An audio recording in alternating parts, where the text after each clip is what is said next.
All right, welcome to the latest episode of How I Broke Into Tech. I'm your host, Jared Molton, and this episode is going to be a little bit different than some of the last episodes because in this episode, I get to tell my story. So I brought in Patrick Donovan, who is at Udacity and leads our consumer marketing team, and he's going to interview me today. And so I'm really excited to chat with Patrick and share a little bit about my journey and my story.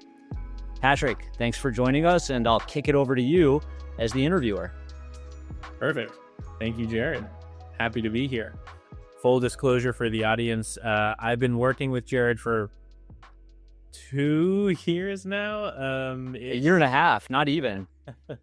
Okay. Close. It must feel like 2 years, you know? No comment. But so I already know a little bit of his background, but I have not actually gotten into the weeds, as they say. So I'm very excited to have the time today to do that and hear a bit more about you.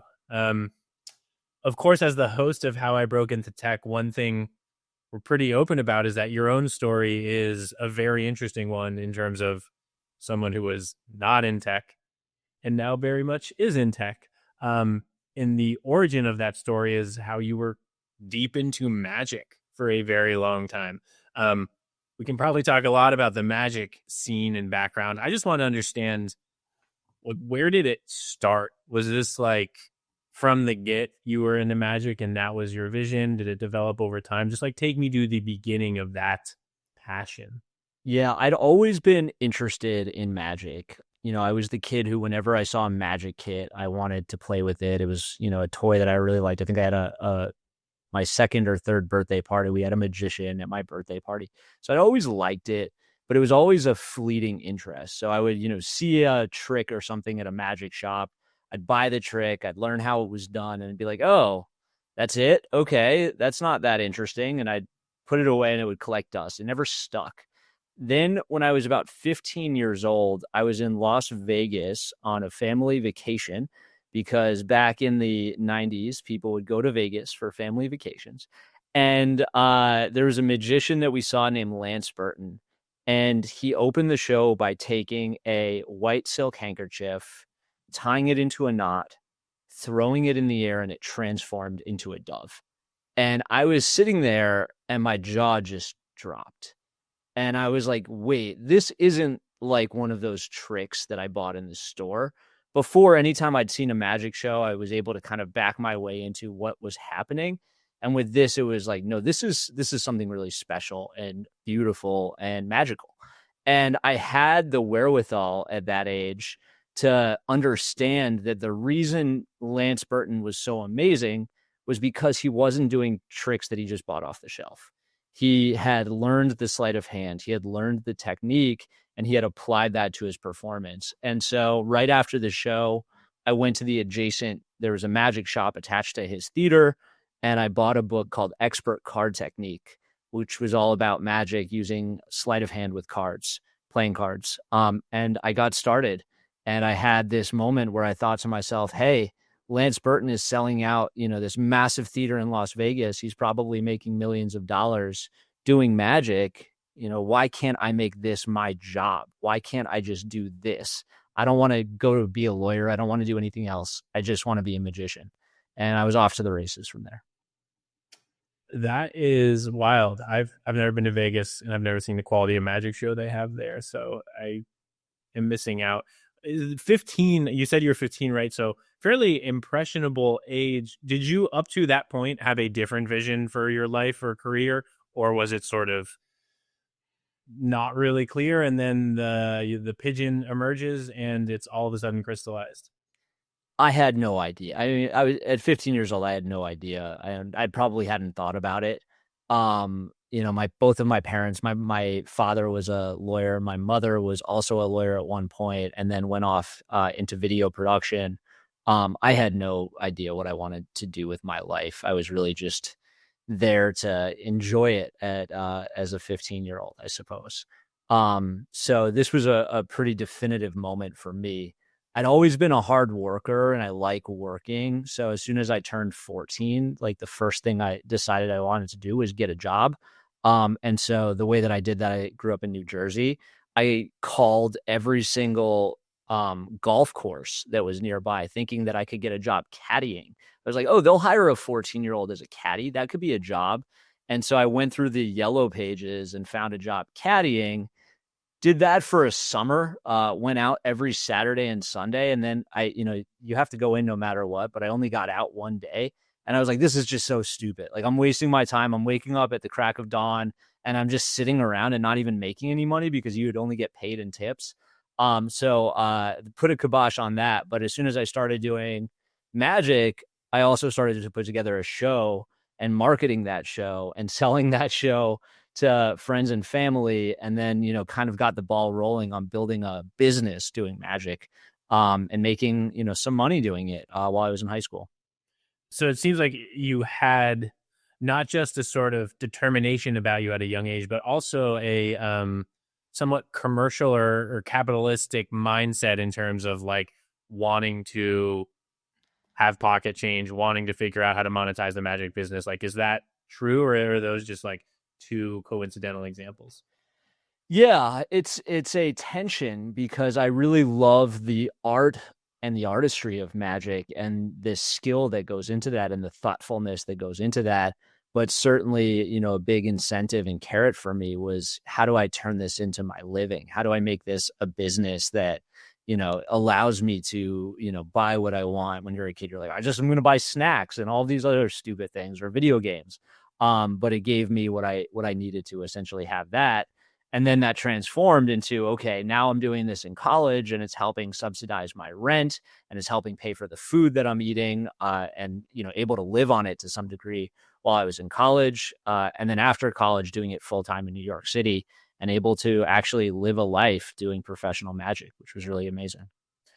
And I want to come back to sort of the more professional era of your magic Yeah. career. But before we get there, just give me a sense of like when you actually start trying to learn magic in earnest, and it sounds like starting to do magic shows. Like, what did that look like? Like, how did you actually, especially because you were a new magician yourself, Yeah. though, how did you go from like seeing a show at Vegas and picking up a book to people are actually willing to hire you? And what were they hiring you for in the early days?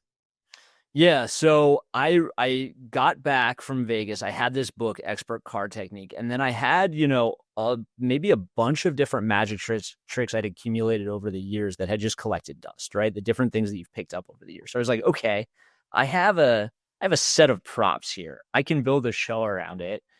And I sat down and I scripted a show. I just wrote down the entire show and wrote a script for it. It started out where it was going to be me and my little brother, and we were called the Brothers of Magic. And so I had both of us in there, but I was doing all the hard work and I was writing it. And I had, spent some of my own money on some additional tricks for the show. And so the investment was mine. The time was mine. He was just kind of showing up for it. And so when I tried to negotiate with him a non-even split of the profit, he decided to bounce. So he wanted 50-50. And I was like, well, we're not doing 50-50 effort, so you can't have that. And so he jumped off before our first show. And so I went into the first show solo. And that was it. And it was a disaster. And I learned a lot from it. And I kept going. I think one of the big things there is, even though the first show was a total failure, rather than kind of getting hit with that and saying, oh no, this isn't for me, I doubled down. I was like, how do I make this better? How do I keep going and, take it to the next level and solve some of these problems? How much of that would you say was your just pure love of magic and wanting to get better at it versus determination and maybe even stubborn part of you that was just like, oh no, I need to just be better at this? I don't know. I think that there definitely was a passion to it in terms of like me having this commitment and making this commitment to myself that I was going to do this. And because I decided I was going to do this, I was going to figure it out. Whereas if I look back before that, anytime I had picked up, a hobby or a sport or anything like that, and it didn't go the way that I wanted it to go, I didn't have the steadfastness to stick with it. And I would just be like, okay, well, I'm not really interested in this, so it's not really for me. And this was kind of, one of the real differentiator times where I said, no, let me go figure this one out. Yeah, that's really cool. And I'm curious about the people around you at this time. You mentioned the dynamic with your brother. Were a lot of people, friends and family, supportive and interested? Was the broader friends you had, or I don't know, community at high school or wherever, supportive, or were you sort of going in alone and everyone be damned? Yeah, so both my mom and dad were very supportive of it. As I mentioned, my mom had a video production business that she worked out of from the house. Her and my stepdad helped me make like an early promo video. They had, the different materials to create marketing materials in house. Like they had a photo gloss printer that I could use to print out these 8.5 by 11 posters that I would then go around town and hang up, and it would have a little tab on the bottom with my phone number to call me. So my family was always very supportive. I think that was huge for me, especially before I was able to get a driver's license. As you know, in New Jersey, you have to drive to a lot of places. And so, I can remember a time even when my dad brought me to an Uno's restaurant where I was performing for a kid's birthday party there. And, I think it just says a lot about him that he brought his, teenager there and then sat in the back and watched the show. And so, that happened over and over. And then once I got a driver's license, it opened up the rest of the tri-state area from a performance perspective. Wow. And so this is high school ish. And then you mentioned that, so you went on to college. Just curious, you're thinking of magic as a career. Yeah. You're evaluating college. Yeah. Is there a magic college, and did you apply? So I did get a letter from a college that landed right in through the chimney. And when I opened it, it said I was accepted, but my parents were really, not happy for me to be going off to Hogwarts. So they decided that couldn't happen. Yeah, there's not a magic college. A lot of magicians who end up going to school end up majoring in acting or the theater arts or something like that. Psychology is another big one. There's a lot of psychology in performance. And so for me, I was going to college, and when I was a senior in high school, I was so, like I said, steadfast about making this my career that I didn't really want to go to college, but my parents were kind of forcing my hand there. I did have a scholarship, which helped a lot as well. And they were like, you got to do it. Like, it's not really a negotiation here. You got in, just go. And so I went to Northeastern University in Boston, which was a great decision because it really set me up for everything else that followed. And, one of the things that can change is what you want to do with your life. And if you don't kind of take that step when you have the opportunity to, I don't even know what could have happened from there. And so, yeah, there was a debate about whether to go or not. And I decided to go. I went in and majored in journalism. Oh, journal. That was going to be my next question, is what did you study and why? Yeah, so I majored in journalism mostly because I had no idea what I wanted to do, but I thought that if I could learn how to write well, that there's a lot I could do with that. And so I think it was actually huge, as working with me here and then throughout my career at Amazon and at Chewy. I've been, at least all of my time in the corporate world has been in places where there's a writing culture, and having a background in learning how to write concisely and crisply, I think has helped me, in my ability to drive decisions. Yes. I think we'll probably talk about this a little more later in our conversation, but I majored in philosophy, and I'm not a philosopher and I'm not a lawyer. So that begs the question, what does it do for me? And I think the short answer is writing and critical thinking. So I totally understand what you mean. All right. So you go to Northeastern, you get your journalism degree, and then, well, I mean, you tell me that I already know the step beyond that, but I think like specifically you basically land as a manager at a magic shop, right? Yeah, so that was after. So I'll take you back there. But the one thing that was really fun in college is, so my first year in college, I didn't really do any magic. I'd gotten advice that like take a year to just figure out how to do college, which was important too, because I was a really bad student. I just didn't care, going back to like what I was interested in. I didn't care about academics. And so I didn't do great my first year, and I got put on academic probation. And that was kind of a defining moment for me where my scholarship was going to get taken away. And I was like, okay, let me figure this thing out. And then I fell in love with learning, and I fell in love with the academic experience, and a lot of the courses I was taking. Once that happened, I was like, how do I now work magic into my life here? And I love close up magic. And so I went around to all of these restaurants and bars in Boston, and I tried to pitch them on bringing me in as like a house close up magician that could do magic there once a week and entertain their patrons and be a reason for people to come in potentially on a slow night. And so, walk door to door around Boston, all of these restaurants, got a lot of no's, got a lot of doors slammed in my face, made my way all the way out to Newton, Massachusetts, which is a suburb of Boston, and ended up getting a job doing magic once a week at a restaurant called Johnny's Luncheonette, which was a little bit more of like a diner style restaurant. So less highbrow and more just kind of family friendly. And did that for the rest of my time at college. Was there every Sunday night. That gig opened up a world of gigs in Boston where I was doing maybe 4 shows every weekend. So 2 shows on a Saturday, 2 shows on a Sunday, plus the show at Johnny's on Sunday night, the walking around strolling magic at the restaurant. And really was able to make a pretty good, for a college student living doing magic in Boston every week. So it was a lot of fun.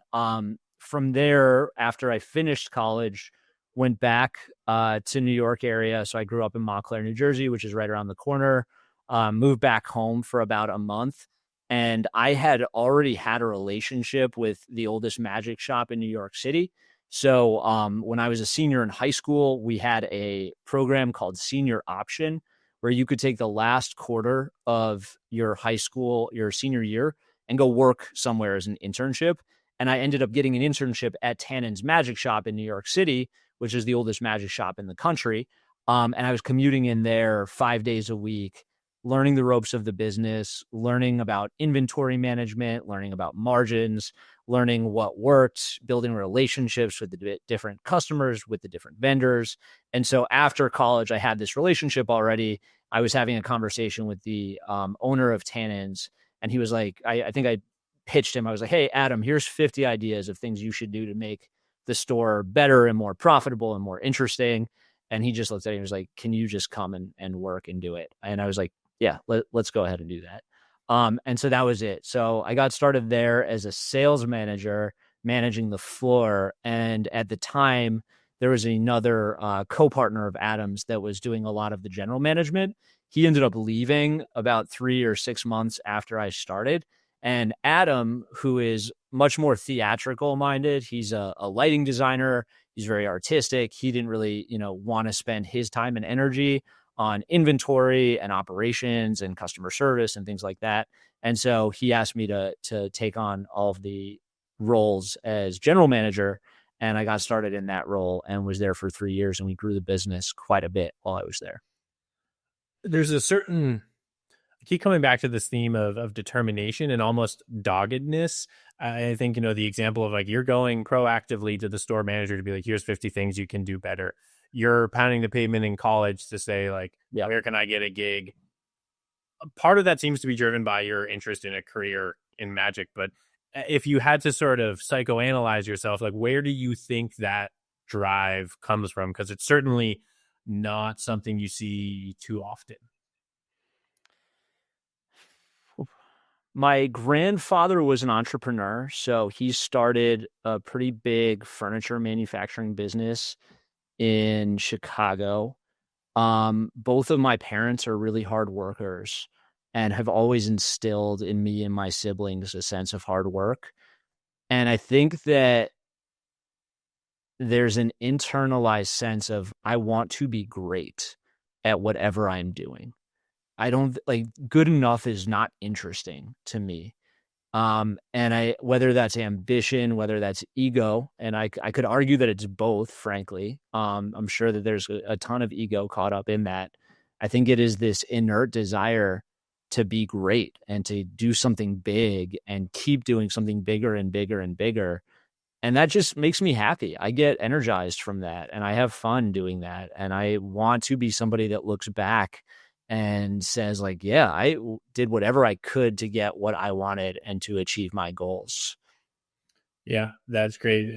We'll come back to this in a bit, I think, as we get Yeah. further along in your career journey. For now, my question about this point in time at Tannins, as you're taking on more of the general management, did you take a liking to that element of the business, or were you like, this is not magic? Why am I doing this? I loved it. It's really what fueled the change in my career was growing the business and being a part of that growth. And so when you put your mind into doing something, here I'll provide a concrete example so it's not abstract. So we had this like HTML based email system that we used, and we would send our customers. We had a pretty big email list because we're a pretty reputable magic shop. So most magicians and people who are interested in magic are probably on our email list. But we didn't do much with the email list. We had this really basic, ugly email newsletter we would send out. It didn't have any cadence or rhythm to it. And so one of the things that I decided to do is like, hey, we need to send out 2 emails a week. One is going to be on some news or event that we're doing here in the store. So, like, we have live lectures, we have different exclusive tricks that we get that we want to promote. And the other is just kind of like a rundown of what's hot this week. We started putting that out and we started seeing sales come in through our e-commerce platform. And being able to see the work and the thinking that you're doing translate into sales, it's really fun and exciting.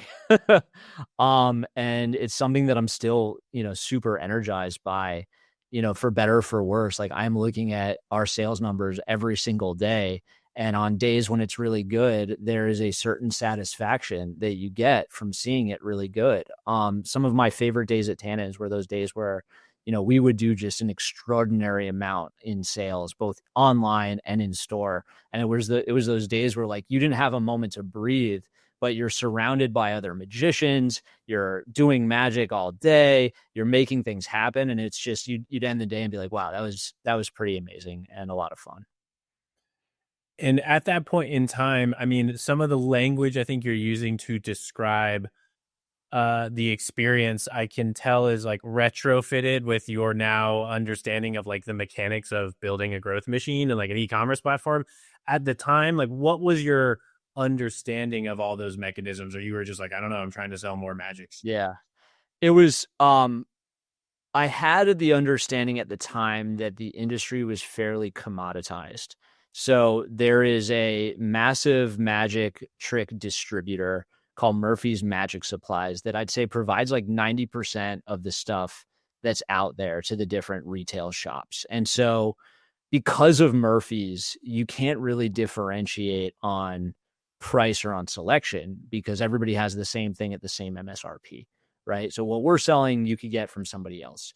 So I had the moment of realizing that having exclusives was going to be really important for our business and drove a lot of amazing exclusive deals by through relationships essentially and building relationships and reaching out to people and finding ways to get their products in our store. Or even if it's not exclusive, just anything that's not on Murphy's is going to be a lot harder to get. And so, go out and try to find that stuff and then promote that stuff.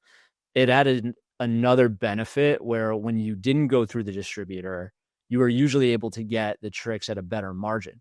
And so now all of a sudden I have an exclusive offering at a better margin. It's a lot more interesting to me to sell that from a business perspective because it's going to be better for my business. So that was one piece of it. And then a second piece I'd say was a bit of luck where there was this is now, we're going to get into some real weird terminology, but that's the world of magic. There is a subcategory in magic called mentalism and mind reading, which is really amazing. And people have been interested in it forever, but it had been a pretty small subsection of I'll call it shopping experience. Like, there wasn't a lot of stuff out there. And I'd say from like the late 90s into the mid 2010s, um, it exploded. And around 2010 to 2013, when I was at the magic shop, it was growing really fast. And there were a couple of products that had hit the market that didn't really have a deal yet, weren't being distributed by anybody, and were incredibly high quality. And because we were at Tannins and we were one of the first places that people would reach out to and be like, hey, we have this thing, what do you think we should do? We were able to find a handful of products that we thought were exceptional and then secure exclusive distribution deals on those products. And not only were, they high quality, but they were also really expensive. So like $500 for something here or $400 for something there, which, if you think about what you're spending money on, that's like the price of a PlayStation 5, and I'm talking about like a magic trick or a book that's $400. And you're like, wait, what? I'm buying a book for $400. And so, we lucked our way into some of those conversations. Some of them were through relationships of folks we had brought in to lecture, and we're able to really kind of, hit the market with this niche product offering at the right time. That's fast. So, I mean, heading into this conversation, for me, one of the big questions was going to be, how on earth did you go from magic and magic shop to MBA? Now that I've heard from you, it actually seems pretty obvious. Like you got really, really into the business side of magic, which also is a lot more interesting and robust than I had probably previously given the magic industry credit for. So my apologies to the magic industry. But I do want to understand a little more, because like you were in deep in the magic world, and it had been something, in some ways you had been working on it since you were 15, if not earlier. Yeah. You're at one of the biggest shops, the biggest shop, oldest shop in New York. You're doing all this really interesting work to grow that business. For all intents and purposes, like you should have just ridden that out, and like instead you made the decision to head off to business school. I can't imagine that was an easy decision. What went into that? There were two factors that I think drove it, maybe three, but one of them may be kind of a sub factor. So the first was that when your job is to sell something that you love and something that you love passionately, I really care about the art of magic. And when you sell magic and you're selling a trick to somebody off the street, oftentimes you are doing it at the disservice of the art of magic. And what I mean by that is that person's going to take that trick and they're not going to put the time or energy into making it great. They're just going to try to get it to be good enough for them to do for their family that night. And by doing this little by little, for me, at least at the time, it felt like I was a part of making magic worse, which deteriorated on my soul a little bit. And so there was a soul taking part of it where I was like, I don't think that I'm doing the right thing for the art of magic in being successful at selling magic. And so that tension really kind of came to bear for me. The second one, I guess there are three. So the second one was I just enjoyed the scale of the business growth. And I was like, this is really cool. I want to do this at an even bigger scale. I don't think I can do this at a bigger scale with magic because it's so niche. Like it's always going to have a cap. It's not going to be a massive addressable market no matter what way I cut it. I'm not here to like change the interest level in magic across the world. Like that's just not something that I'm here for. And I think the third one was I looked at my life and I was like, I do want to have a family eventually. I do want to, have security. And, I was at the shop 5 days a week and I was gigging every weekend and I was living paycheck to paycheck. There were, it was a tough way to live, and I was young and in New York, so it was okay. That's the time to do that. But I was looking at it and I was like, I don't think that this is going to be a sustainable way for me to have the comfort and security in my life that I want. And I think I can enjoy magic a lot more by not selling it. And I still can do it. Like I'll have it with me the rest of my life, as you can see. Like I'm surrounded by it all the time. And then on this, the second part, I could scale what I was enjoying from a business perspective by doing something else. So those were the driving factors. There was a lot that happened in between those two in terms of mentors and people who, helped me kind of reach those conclusions and find the right next step for me. But I'd say that those were the primary factors.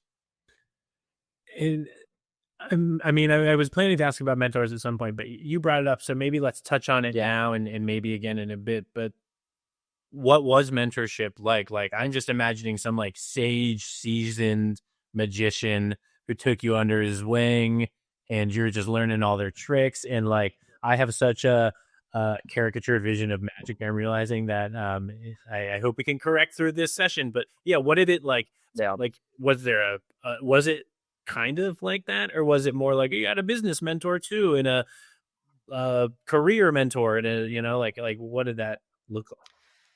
Yeah, so I'd say that I definitely have a magic mentor, whether he would call himself my mentor or not, that I established while I was in New York, named Eric DeCamps, who's just incredible and an amazing magician, and was one of the people who I was always happy to go to and kind of get feedback from. And he would always provide me, candid feedback on like, yeah, this was good, this was bad, you flashed here, I didn't understand this, and helped kind of push me to reach that artistic side of magic that I was interested in. So Eric is awesome, and shout out Eric if you're listening. But on the business side, I had a very different mentor. So I was at the magic shop one day working behind the counter, and this guy came in wearing like what looked like stained sweatpants and a sweatshirt. And I thought he was homeless when I first saw him. And I started talking to him, and he was interested in a lot of the different tricks. He ended up spending like almost $1,000 at the shop. And I was like, okay, so this is different from what I expected. And he was a really nice guy. He then later on, maybe a week or so later, called me up. He found my number and was like, hey, I want to hire you as a teacher to come and teach me all these tricks that I bought. I was like, okay, like that's weird, but yeah, sure. Like I can come after work, and here's another income stream, right? When you're like living in this world, like anytime somebody wants to pay you to do something in the area you're doing, you're like, yeah, I'll be there. So he had a suite at the Carlisle Hotel on the Upper East Side. His name was Charlie Tapper, and he was one of the nicest people I'd ever met. So I would go to his house maybe twice a month and give him lessons on the different tricks that he had purchased from Tannins that he would then practice and show to his grandkids. As we kind of, got to know each other, we talked about business a lot, and he started inviting me out for dinner and with him and his family. And he actually brought me to, Nantucket for the 4th of July. And, I did magic for his whole family for like a weekend, essentially, like their personal magician in Nantucket for the 4th of July, which like looking back, I feel really lucky to have had experiences like that. But in, having conversations with him, I learned that he was in venture capital and he had made a lot of money there. And he was talking to me about how he would invest in businesses and entrepreneurs and grow them.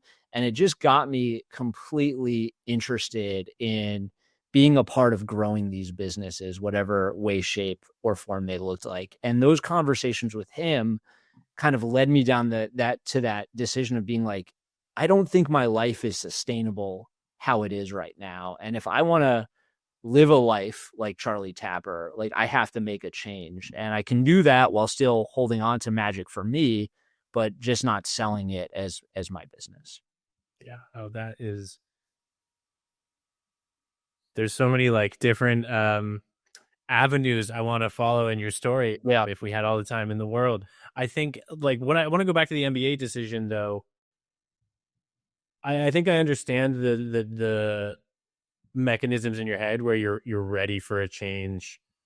Of course, you could go to business school, you could go somewhere else, you could just try to get a different job at a different type of company. A lot of people, myself included, have weighed that option of like, should I go to a business school or some other sort of master's or postgraduate learning? Why did you ultimately think business school was the right decision for you, and what were you hoping to get out of it? Yeah, so I'll start by saying Charlie was very against my desire to go to business school because he was like one of these self-made people that had just done it all himself. He was like, "No, just go start a business, Jared. Like here, you already we were working on a business plan for like a restaurant that would have magic at it or a bar that would have magic at it." He's like, just go do that. And so he was very against it.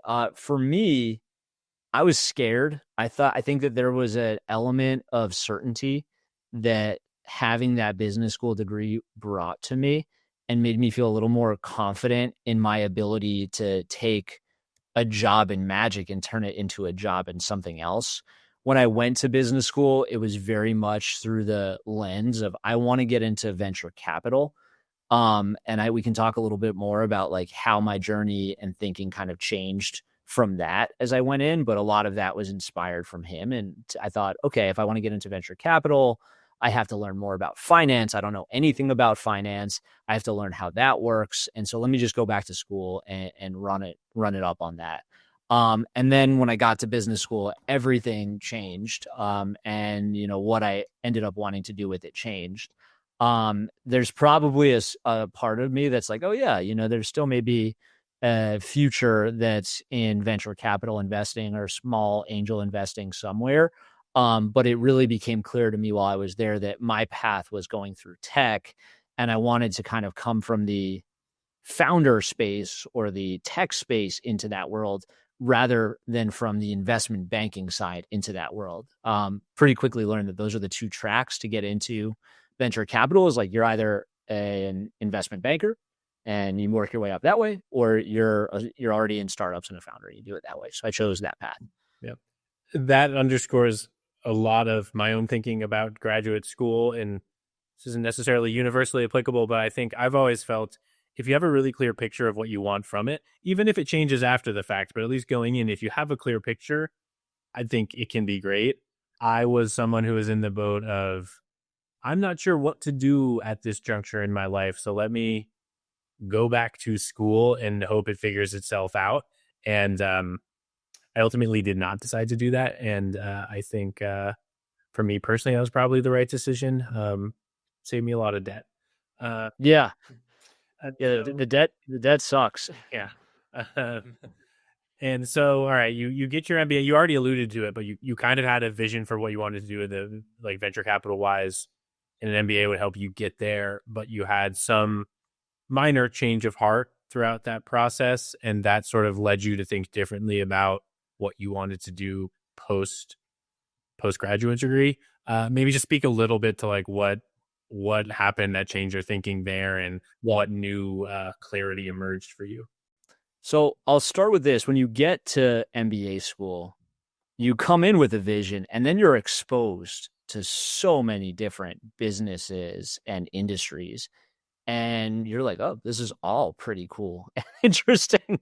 And so all of a sudden you go from like knowing exactly what you want in the buffet to like it's an all you can eat buffet. And you're just going to try a little bit from here and a little bit from here.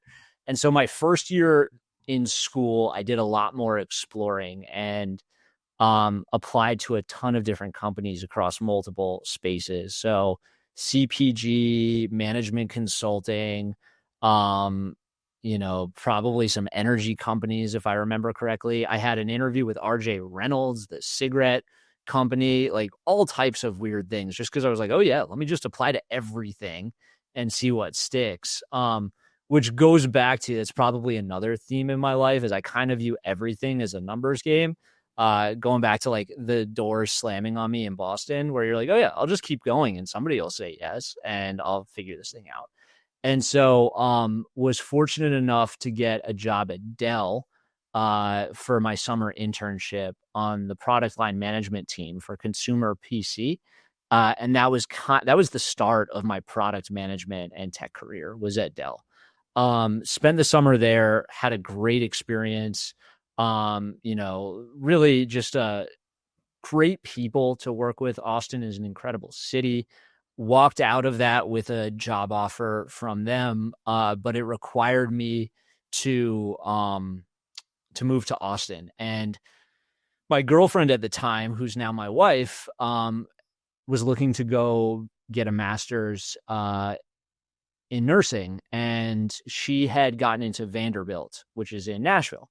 And so I had a conversation with my manager at Dell, and I was like, "Hey, Leah's gotten into this job or gotten into this nursing school in Nashville. Can I work remote for the first 2 years while she's in school so I can be there with her? And then we move to Austin." And had they said yes, I think everything in my life would have been different. And they said, no, it's really important for everybody to be here in Austin. And so that's not going to work. I was like, okay, give me a little bit more time then. I'm not ready to accept the offer yet. And so I, had this moment where I was like, okay, I want to work, but I want to work in tech and I want to see where else I can get a job so I can use that to counter this Dell offer essentially and like create a negotiation tactic for that. And I ended up interviewing with Amazon directly out of MBA school. So they had like a recruiter that through our school. And so it was all through the program, but it was still an Amazon interview. And so what that means is it's 4 interviews back to back to back. And one of them is a bar raiser. And I remember sitting down with these Amazon interviews. And for the first time in my entire MBA experience, I just felt like I could be myself, where I could, I didn't have to put on the mask of what an MBA student is. I wore a sports coat to the interview. And as soon as I show up, everybody's wearing t-shirts. And so like the first thing I did is I take my sports coat off. I'm like, I'm not wearing this. And it just felt like this moment where I could be myself in all of the weirdness and magic and everything that it was, and had the easiest conversations in these interviews, just telling my stories and talking to them and being real with them and problem solving with them. And one of the people who interviewed me, Nick Lissmeyer, ultimately ended up becoming one of my other mentors down the line. And so he was the bar raiser, which means that he was assessing whether I was better than 50% of the people who are currently in that role at Amazon, which is a senior product manager. And that's what the bar raiser's job is this person raising the bar for us as a company. And that was it. And I got the offer from Amazon, and it was Seattle. So it wasn't Nashville, and they weren't interested in having me, work remotely. But I knew that because it was Amazon, it was kind of a golden ticket to the rest of my life, whatever I decided to do, just based on the prestige of the company. And so Lee and I chatted about it, and we decided that we'd do long distance for 2 years, which we did, which was not fun. And I, wouldn't recommend it to others, but it also gave us 2 years where we could each really focus on ourselves and what we were working on. And I think because of that, we're better for it. And so that's how I got into tech, in actuality, and broke into that career as a senior product manager, turned that into a senior product manager technical, turned that into a principal product manager, started managing product managers at Amazon, went over to Chewy as a director, managed product managers and technical program managers. And, now here I am. All right, folks, it's that easy to break into tech. You just show up to the interview, drop your sport coat, and then a decade later, are a VP. That's sort of how it works. But in all seriousness, I mean, it's a really impressive entry into the field, especially at a company like Amazon that is not easy to get into. And I'm sure they interview a ton of people out of business school and from elsewhere, and it's quite difficult to stand out from that crowd. I want to understand, you heading into that interview, like how much did you know about Amazon and the culture, and also about product management and those types of roles? Like, had you fully studied up and knew exactly what you were walking into, or were you just like, I'm interviewing for literally everything that comes across my desk, and oh, this is interesting, and then after the fact you were like, oh dang, Amazon is a beast unto itself? Yeah. So I probably did less on the what are the Amazon leadership principles, which is kind of the, foundation of the characteristics that Amazon is looking for in its hires. But because I had spent 3 months in product management at Dell, I knew a little bit of the language, which I think was helpful. And so I reached out to some alumni at Amazon before the interview that were in product management there and chatted with them a little bit about their experience. And what I really was looking to do is understand how product management at Amazon was different from how I was doing product management at Dell, so that I could contextualize it. Because I think contextualizing your experiences then allows you to speak to whatever the subject matter is with a lot more authority. And so had a conversation with a guy named Sid that was at Kindle Unlimited, had launched Kindle Unlimited, if I remember correctly. And I'm sure I can find my notebook with my true notes somewhere around here. Um, and we just chatted for like an hour. It was supposed to be a 30-minute or 15-minute call. And he gave me more time. And I kept asking questions because I was interested in it. And we went on and on and on. And I think that helped me a ton because when I got to the interview, the first person who sat down with me to interview me was Sid. No lie. And so we already had a relationship that helped, I'm sure. Although he would never tell you that it helped, but I'm sure it did help. And then it also gave me the vernacular that I could use to talk about product management in context of my experiences with the other folks on the interview loop. So I think that, if I look back, the advice that I would give to somebody who is getting ready for an interview is like, go talk to people at that company and try to really understand the role, because a lot of the stuff about the company itself is available. But if you understand the role, you can speak to your experiences through the lens of that role. Yeah, I love what you're saying about, I would say, context and almost like terminology or language. Every place has its own unique operating context and its own unique language they use. And if you're able to tap into that in the interview process, it is going to resonate that much more with the panel. And so, like, I think that is nail on the head in terms of advice, practical advice for people out there. In this day and age, hopefully everyone knows to research before they walk into an interview, but I don't know. I think we probably both had some experiences where that doesn't seem to be the case. And just a note on product management. So had you at that point already sort of triangulated that you wanted to be a PM? I mean, in 2025, like the product management role has really Yeah. it's everywhere, and it's so dynamic, and it's like one of the top roles people seek out. Going back, I forget when you graduated, but even 10 years, 15 years ago, that was not the case. So had you already figured out for yourself, like, oh, this is the thing, or not quite? Not quite. So I was in product management at Dell, and then the job that I got the interview for at Amazon was product manager. And so they had a retail leadership development program as well that Amazon had and were recruiting for outside of the MBA program. I didn't get an interview for the retail leadership development program, RLDP.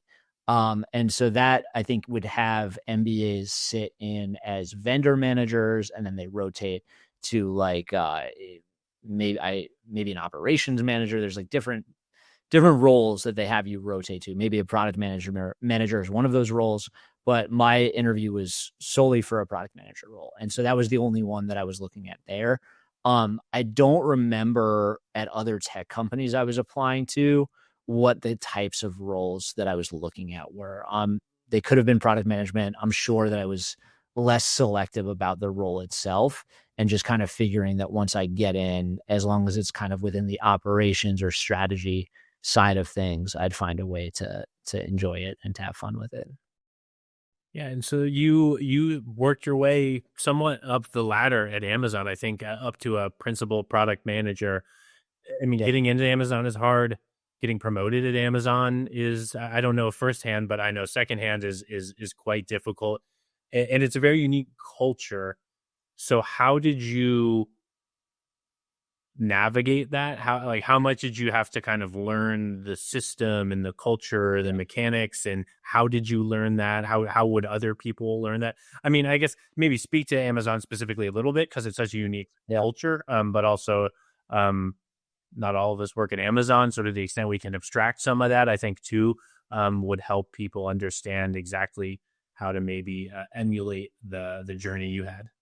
Yeah, there's a lot to go through there. I'll start by saying I got this job as a product manager, and I was doing product management at Dell. But product management is different on every single team at every company, and so what I was doing at Dell was night and day from what the expectations were at Amazon, and not because they're a different quality or anything like that. Dell's an amazing company. They do incredible things as well. But it's just that the roles can be different. And even product management on different teams at Amazon can be different. And so one of the things that you'll hear a lot about in product management is a business requirement doc or a product requirement doc, PRD, BRD. Um, I didn't even know what that was when I got the job there. Like I had absolutely no idea what it was. And I had this one of the first projects I was tasked with. I got the way it worked is Amazon would place you on a team. So I didn't get to choose the team I was on. I got placed on a team. I got placed on Amazon Locker. One of the first projects I was tasked with was how do we figure out how we can put lockers in optimal locations. And this was before the Whole Foods acquisition. So it turns out that, as we did the analysis, we're like, wow, there's like a lot of Whole Foods that have great locations for Amazon lockers. Maybe we should talk to them. But this was before that. So we weren't in Whole Foods yet. And the TPM, technical program manager on my team, I was talking to him about this tool I wanted to build to figure out optimal locker locations using geo coordinates, so longitude and latitude points, because we had a data scientist on staff that had built this model that was like, hey, if you have a locker in all of these locations, they will be perfectly in the right place for demand, but those locations could be anywhere. They were agnostic of like geo constraints. So it could be in the middle of a lake, right? So then we'd have to take these geolocations and find a way to map them to businesses that were more or less close. And so that was the project that I was working on. The TPM asked me to put together this document, and I think I just wrote like a one-page narrative. And I was like, hey, here's my business requirements. And I don't remember what it looked like, but it looked nothing like, if you Google business requirements document, what you would expect to see. And I remember them just completely laughing when they saw it. They're like, this is not a BRD. Like, go back to the drawing board and figure this out. But they were very graceful in how they managed that with me. Then early on at Amazon, a lot of it was just, you learn by being under fire and getting burned. And so I had to put together this white paper that was going to be reviewed with the SVP. His name was Dave Clark of operations. He ran all of operations for Amazon. He ended up becoming the CEO during COVID. And I had to write a document that we were going to bring to him. And the document was on our locker location strategy. And I wrote the first version of the document and I shared it with my director. And I probably got laughed out of the room. He was like, this is the worst document I've ever read in my life. He didn't say that. He was nicer about it, but not that much nicer. It was still pretty brutal feedback. And so he asked my manager to spend some time with me getting it right. And we worked for 2 weeks straight, just tuning this document until it was ready for Dave Clark. And we brought it to the review, and the review went fine. I don't remember a lot of it, but it wasn't bad. It wasn't great. And that is a win at Amazon. When you walk out and you're like, oh yeah, okay, we're like generally on the same page. That's a win. And then I got lucky again, I think. So, well, gosh, there's so much to cover here. We were getting a new VP of Amazon Locker named Peter Larson. And Peter is one of these guys who's just a visionary product leader. And the Locker team was really small. And Peter had stood up the Fire tablet. He had stood up the Fire TV. He was in Amazon devices and had done a lot of the legwork to make Amazon devices what it is today. And so like all of those products that you know about, Peter was the one driving them, way back when. So he comes in and he asks two questions that were pretty game changing for me. And I was maybe like 6 months into my Amazon journey at the time. And the first was, why do customers love Amazon Locker? and why do they stop using it? And he asked that in the conference room, and we all kind of looked at each other and didn't have an answer. And he was like, I'm going to pause all hiring and all investments in this space until you guys can answer that question. And so we stood up like this tiger team to answer that question.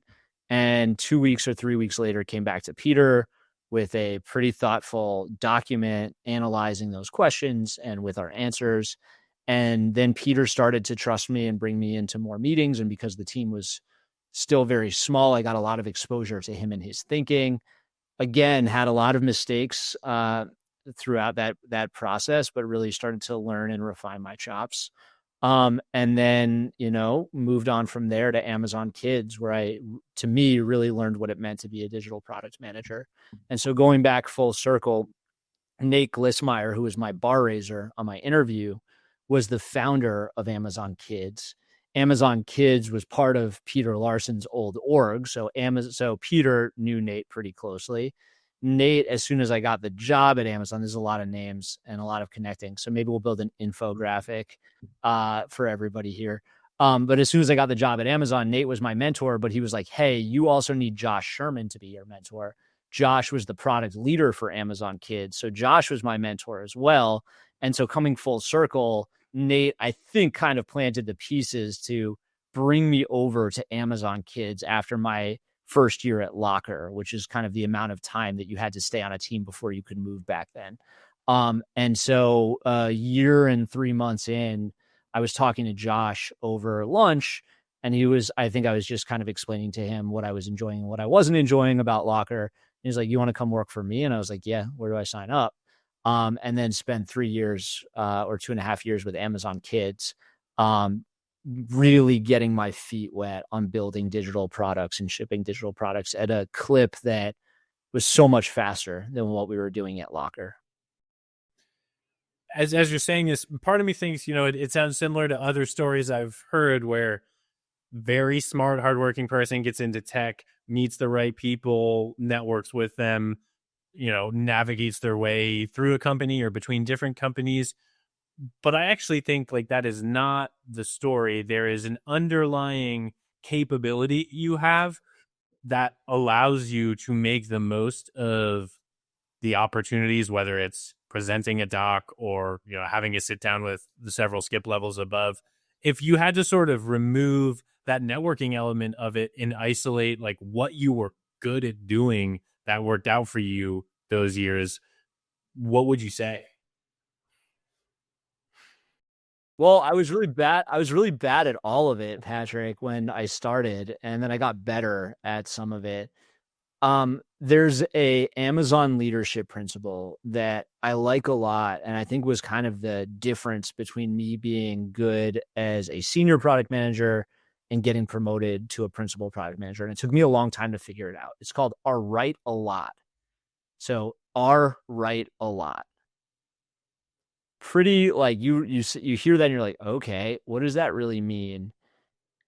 It's about showing your thinking, and it's about testing your biases and attempting to disconfirm your assumptions and hypotheses around every corner.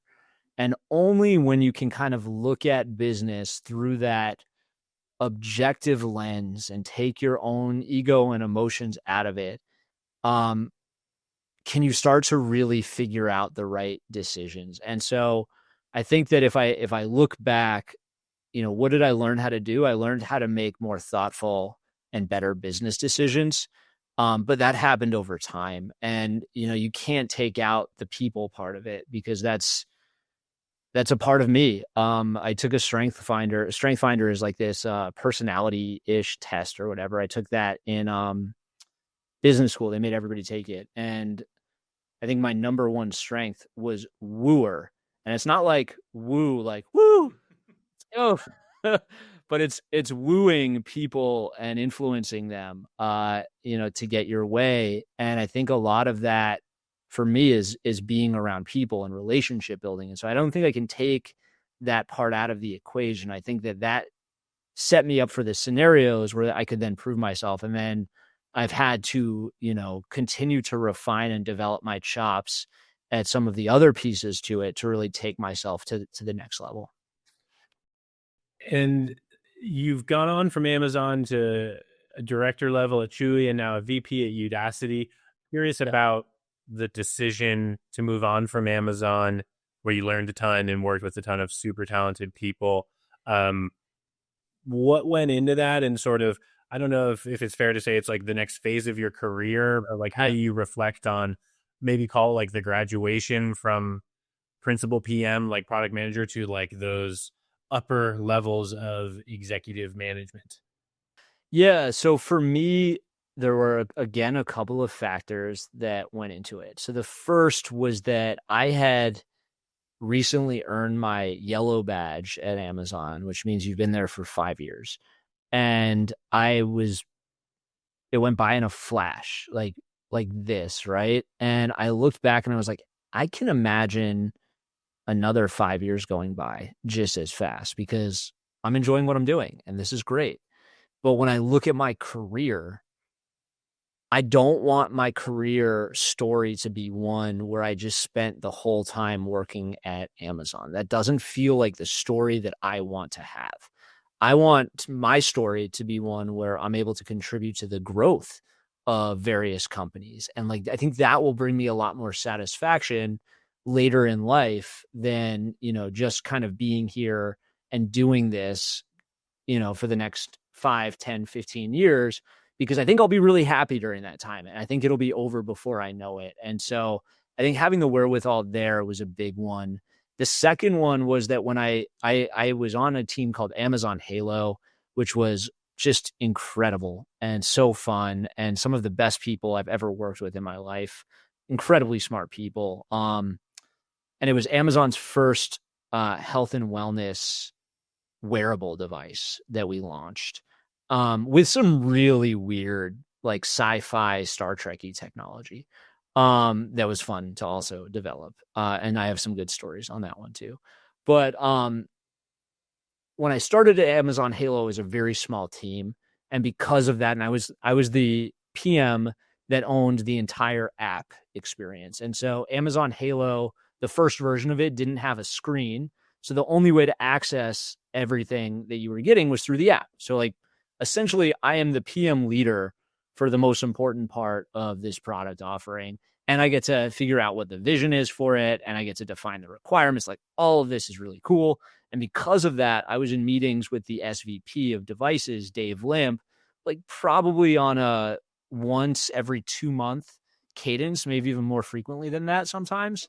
As the team got bigger and bigger, those meetings with Dave Limp got fewer and far between. And those were the meetings where I every time I left one of those meetings, I was like, oh my God, I learned so much. Like Dave Limp is just incredibly smart, super sharp, asks the right questions. Like that's where my growth as a leader is coming from right now, is being in the room on those meetings. And so Amazon had grown a lot. And I thought, you know what? I don't think there's another team right now that gets me that exposure, even at this level.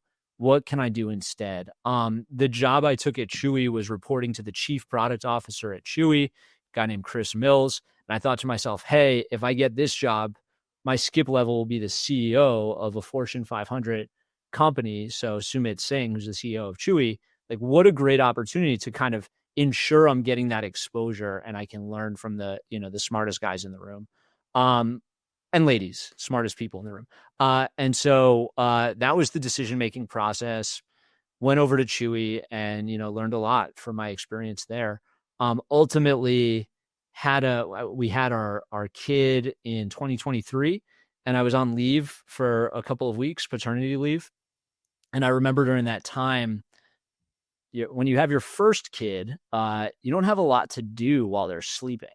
And they sleep a lot. Babies end up sleeping a lot. And so I had this moment where I was like able to just kind of think about things I wanted to do. And my mind went to all of these different things, but where it didn't go was back to Chewy. And I wasn't thinking about the pet business at all. I was thinking about a lot of other cool businesses and starting a couple while I was on leave, but not the pet business. And that was, I think, what kind of set the wheels in motion for me to say, you know what, now that I have a kid here, every moment that I don't spend with her, I want to spend doing something that I'm passionate about and that I feel like is really adding a lot to the world. And so when the opportunity at Udacity came up, it was a no-brainer for me, because that's what we do here, right? Like you see it in all of the customer success stories that we have where people take our courses and their lives change. It is an inflection point in their lives. And being able to be a part of that is, I think, extraordinary. Absolutely. What would you say are some of the discrete skill sets that you picked up along the way that sort of unlocked the next level? So, like, I can say from my own experience, I remember some of my first meetings where I was looking at like the budget of something, and that was a switch that flipped for me. I'm like, oh, this is the conversation. Like, we're talking about how much money we get and what we spend it on and what ROI we get. There was years of my career where I just had zero exposure to that. I was just like, do, plug away, do a good job. And then when I had that exposure, I was like, oh my goodness, like this is where it's all happening. So that's just like one example of, I'm sure, a few. I'm curious if that resonates or anything else stands out as like those unlock moments where you sort of see like, I need to go and figure out this thing if I want to move to that next level. Yeah, I think certainly one that comes to mind was we were doing ethnographic research for Amazon Kids, and we were in Dallas for it. And ethnographic research, for those who aren't familiar, is you go into somebody's home and you just interview them in their home environment. And so at that moment, we were interviewing kids and parents about what they were using for shopping and what apps they were using and what was interesting. And we stumbled on this insight that all of these kids had lost their Amazon Kids Edition tablets. So our product is this Kids Edition tablet, and we're talking like, oh, I lost it. I don't know what happened to it. And now they all have iPads.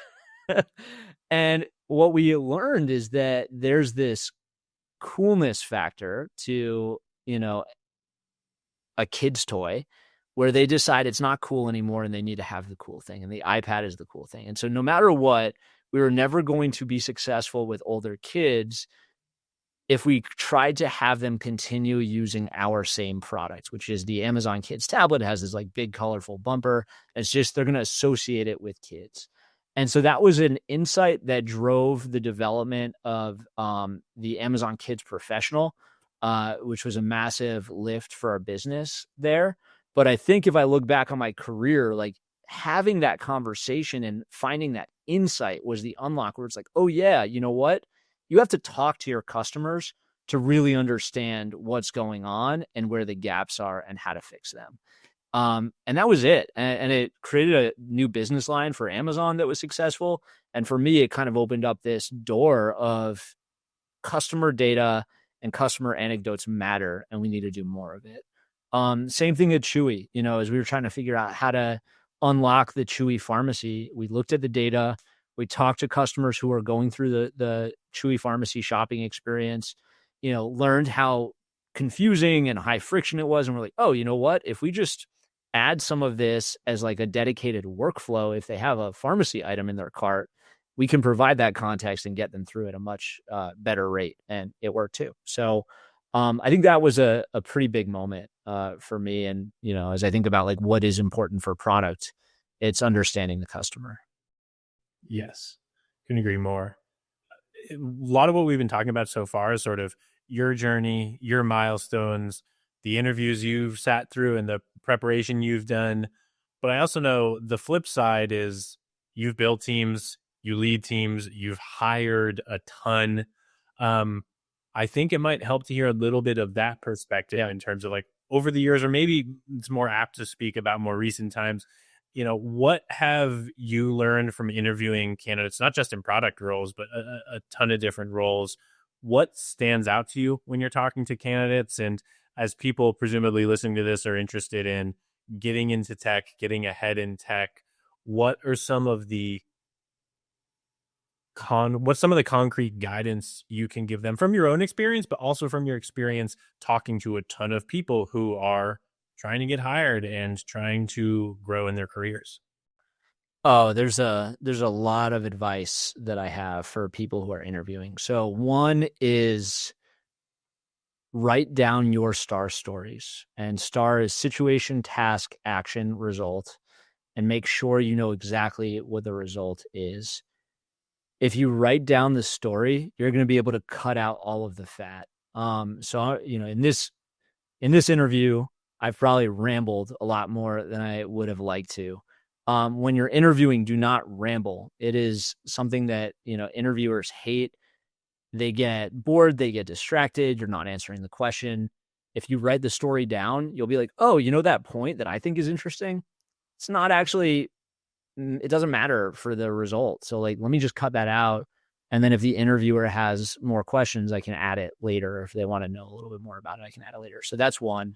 Two is you got to practice. An interview's a performance, just like a magic show, and you should prepare for it. And you should talk to friends and see if they're interested in doing mock interviews, and just get the jitters out by practicing a bunch.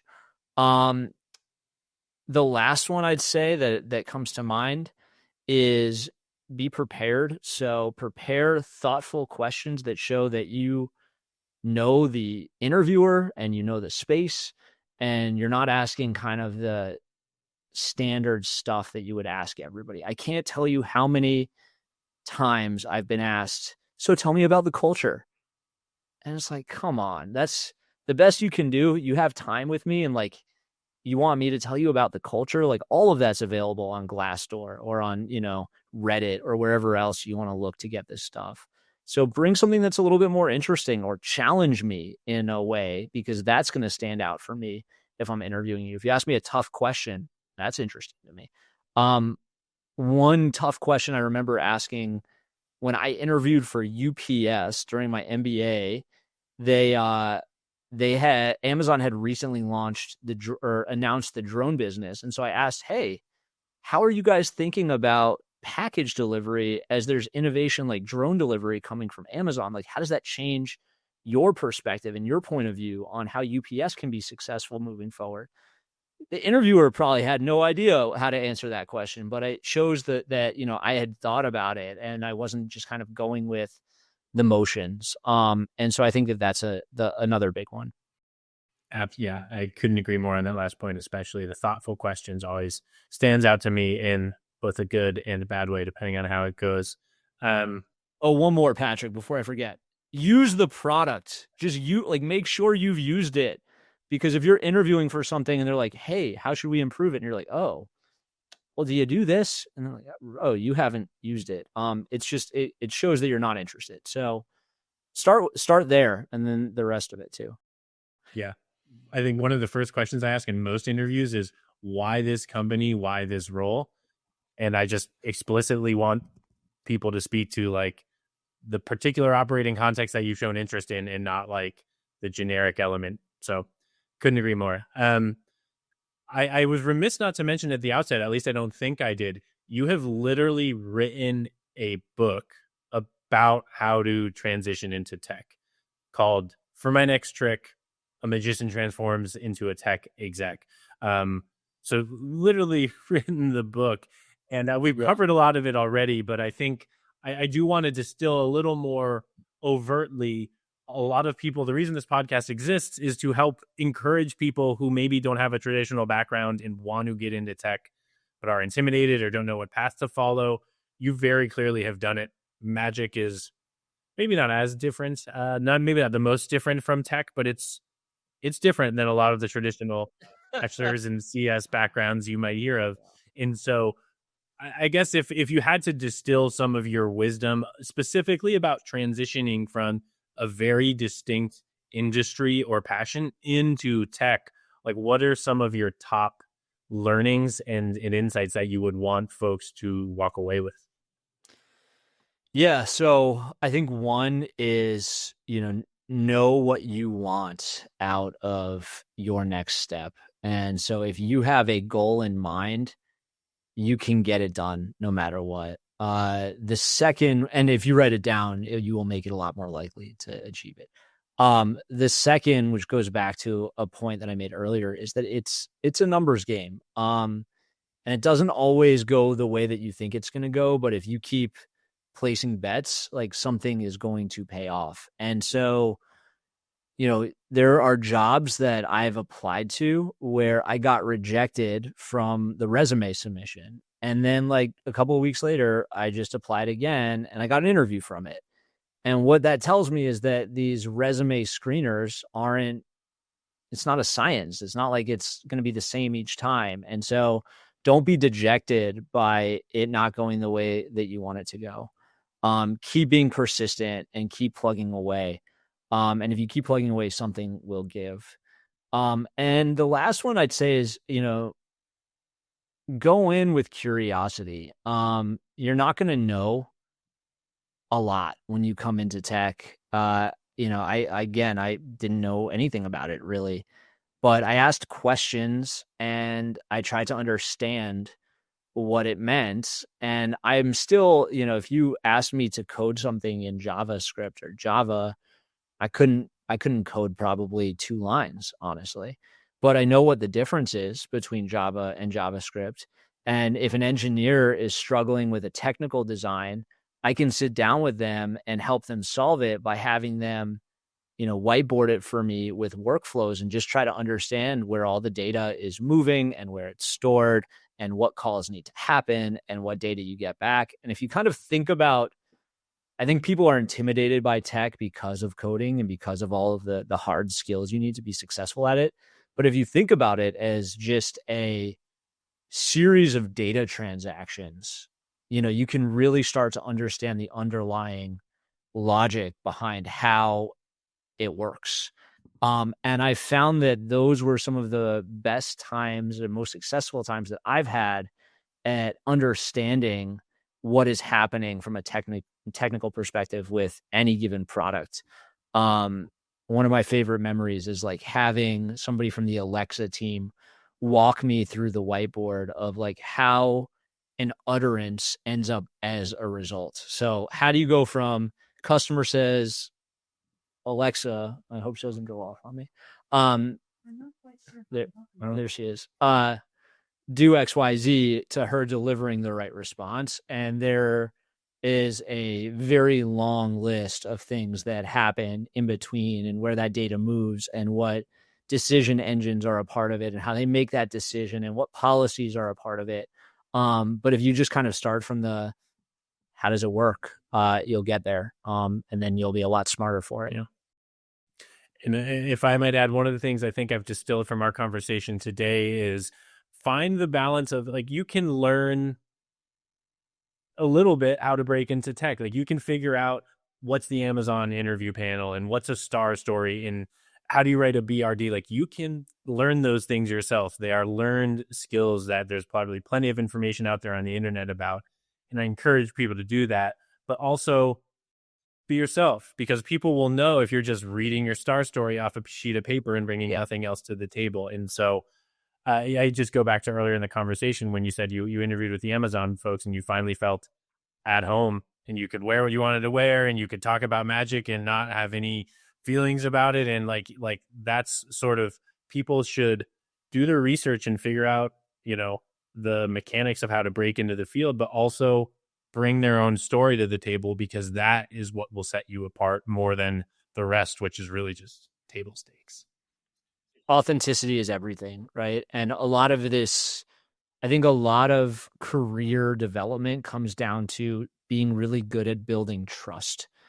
And you're not going to be able to build trust with people if you are fake or you're putting on a mask or you're not doing it the way that you think is you. So now that we've kind of gone through your career journey, I want to compare and contrast magic and tech, or maybe not so much compare and contrast, but understand what you think you learned from the magic world that has really helped you succeed in tech. Like, what are the transferable skills or traits that you learned early on through working with magic? Yeah, I think there's 3. that come to mind. So the first is how important iteration and the feedback loop are at not only building a great magic trick, but also building a great product. And so, when you're performing a magic trick, you are watching how the audience reacts to every move and gesture and word that you say. You take that and you tune it. And the next time you do it, you get a better reaction. When it comes to product management or tech, you're doing the exact same thing. You ship a minimum viable product, or we called it minimum lovable product at Amazon. You get customer feedback, you find what they like and don't like, and you continue to improve so that it's great. The second is that you have to be prepared. And so I'm never doing a magic trick for anybody that I haven't spent hours and hours on, making sure that I understand it, that I know what I'm going to do, that I know what I'm going to say. It has to be good. It has to be rehearsed. I think executive meetings are exactly like that. It's showtime. You get to the executive meeting, you have to be prepared. You have to know your stuff and ready to speak to it if somebody has a question. One of the techniques we used to use often at Amazon, we called them rude FAQs, which were what are all of the really awful questions we don't want to get that an executive might ask? Let's write them down. Let's say them out loud, just so if those questions come up, we're prepared with a really good answer and thoughtful answer. And then I think that the last one is, in both cases, you're just bringing joy and happiness to people. And at Magic, it may be one-on-one or with an audience of, a couple folks around you if you're doing close-up Magic, or an audience of hundreds or thousands if you're doing a stage show. But you're sharing this moment of happiness and joy. And with tech, you're doing the same thing. It's not now about entertainment. It's about solving a pain point or a problem for a customer, but you're doing it at a scale that's much larger, in terms of millions or billions of people out there. And so I think there's a ton of similarities between Magic and product management and Magic and tech. And those are the ones that come to mind in terms of how I've been able to take a skill from, one and make it work for me in the other. That's awesome. If there's any other magicians out there looking to break into tech, there's a very specific playbook. But I also think it's applicable to a much broader set of the population. All right, to close out here, we've got a few rapid fire style questions I want to hit you with.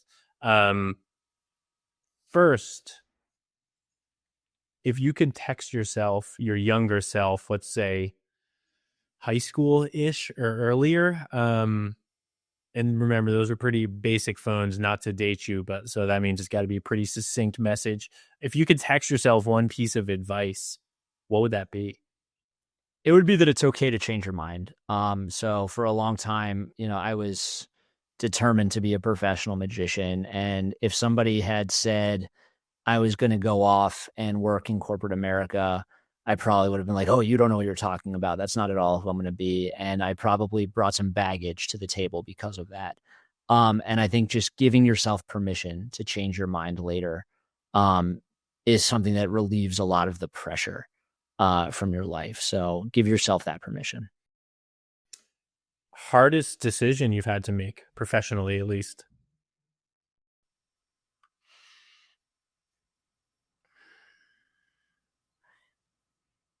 It was probably to move on from Amazon. So I spent 6 years there. I enjoyed every second of it. I had a great experience, great friends, great mentors. I really believe the Amazon culture is strong and good and works. And leaving that was really tough for me. What is your go-to resource for learning? I love reading. I love reading nonfiction. And so if there's a topic that I'm interested in, I usually will do some Googling of, what's the best book to get ramped up on it and then just dive in. Um, I'm not a YouTube person. I don't watch a lot of YouTube. And so I do most of my learning the old fashioned way. What is your favorite way to unplug? spend time with my family. We got a toddler, and just every moment with her, it just melts you. It's the coolest thing ever. I feel like I've got to ask an AI question somewhere in here. Um, so I'll phrase it as such. AI, do you think it's something that product and team leaders should be adapting everything to, or do you think it is something that people should be turning towards when it's the appropriate solution? It's both, and the reason so I do believe that too often when AI is the hammer, everything is the nail, and we're seeing that across the board where people are trying to find AI as the solution to things that shouldn't be the solution for. That said, I think that's part of the curve of new technology and figuring out what the use cases are and what it works for and what it doesn't work for. So in a way, you have to brute force it in order to understand where it works and where it doesn't. But it is also, it can be lazy thinking to say like, oh, let's just use AI for that. And I think too often we're seeing AI used for use cases that I don't think it's the best use case for. Favorite magician and favorite magic trick? Favorite magician is David Blaine. He is incredible. And so if you ever have a chance to watch him on TV, those, especially the early ones, are just super inspiring to see. Um, Favorite magic trick. I'll plant a seed for those who have made it this far, and I'll just say any card at any number, and you can take it from there. Any card at any number. Okay. Can you show us a magic trick? Yeah. Let's see what I got here. Patrick. 2 rubber bands. We're going to put one inside of the other. Would you agree that we kind of have a lock, right? I can't go through my fingers. You see that? Yeah. And if I pull, you see the knot, right? I can't go through that way or that way through my other fingers. But that is the soft spot where they melt right through. Now, a lot of people think they go through all at once. That's not actually what happens. You actually have to have one rubber band kind of link on the other, right? So they're linked first. You see that? So when they're linked, this is where it'll go through. Just watch. And it goes right through. So a little bit of magic with some office supplies. That was wild. Wow. All right. Well, I have no choice but to end there. Thank you so much for your time, Jared. Incredible. It was a lot of fun. Start to finish. I mean, quite the journey you've been on and you've taken us on today. So really appreciate you sharing everything. And that is why this is our host of the How I Broke Into Tech series, because he's done it and he's written the book about it. Pleasure to learn from you. Pleasure to see your magic up close. And thanks, Jared. Look forward to future episodes when you're back hosting. Thanks, Patrick.